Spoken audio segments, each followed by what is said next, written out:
This is a replica of a nail that the Romans would have used to crucify somebody. They're square. They have a pretty small head on them. Actually, they would have put a piece of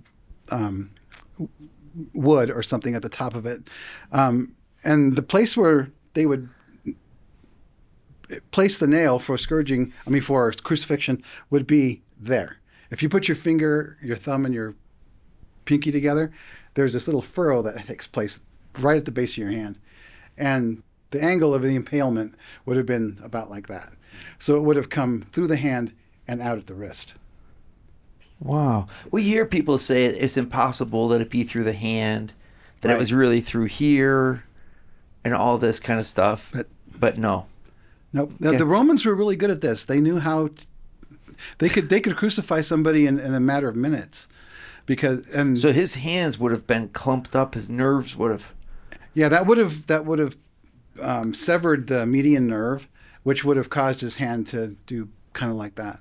And is that evidenced on the shroud? There are only 4 fingers of each hand visible on the shroud, which in the Hungarian Praecodex in the 1100s also only has 4 fingers. Wow. So his hand would have been in a position kind of like that after the median nerve was severed,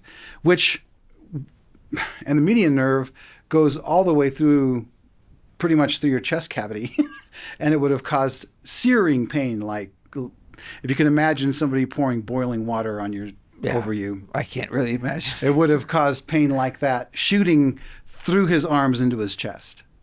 That would have been the word excruciating literally means from the cross, excrucia.